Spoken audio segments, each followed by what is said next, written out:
Potatoes are broken into two classifications, starchy and waxy.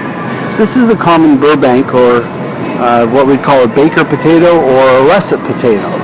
And these potatoes, when cooked, whether you cook it in the oven like this for a baked potato, some people like to cover them with oil and actually cover them with aluminum foil and put them in the oven and cook them. And actually, that's steaming them and it's not baking them, although they're still a baked potato. We know that. The other thing we do is we'll make these into traditional potato salad.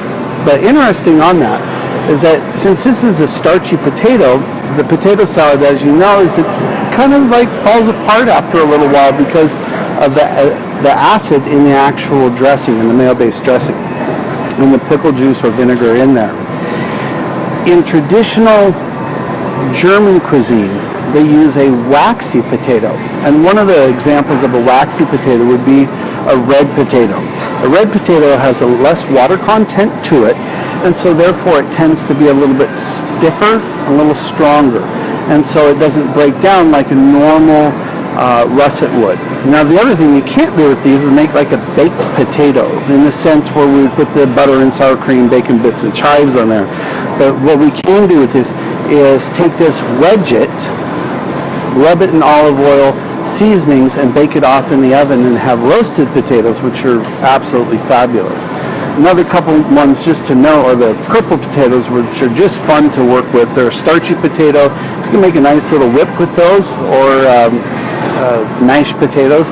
And then a favorite of mine is the yellow Yukon. One, you can either just boil them and smash them and make smashed potatoes, so you don't have to peel them.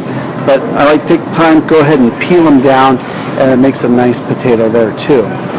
And then finally, these wonderful little guys here, which is a mix, a combination of the little baby reds, yellows, and purples. But really, one of my favorite potatoes to work with are these small baby potatoes. You have the yellow Yukon, you have the red potato, and you have the purple potato. All of those are in the waxy and starchy. So with the red potato, you're going to have a waxy potato. With the Yukon, you have a starchy potato. And with the purple potato, you also have a starchy potato. But mixed together, roasted in the oven, makes a very nice product. Or it can be a little bit of olive oil seasoning and then roasted on the grill outside, which, you know, it's the summertime, that's what we're going to be doing. We wouldn't be complete about talking about potatoes unless we talked about the sweet potato. Now, sweet potatoes, just like the regular russet or Burbank, and they grow below ground. But one of the things that kind of gets confused is the yam. And even here, you'll see in display-wise, they're located next door to each other. But here's one of the things you need to know, that a yam doesn't grow below ground, it grows above ground and it hangs off. It is a tuber, but it also hangs like this. And so what makes it confusing is at Thanksgiving, when we buy like yams in the can that are already done, when you actually look at the ingredients, it says sweet potato.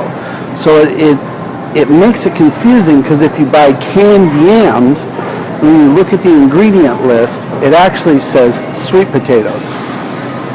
So that's why it makes it a little confusing. But know that they really are two different things.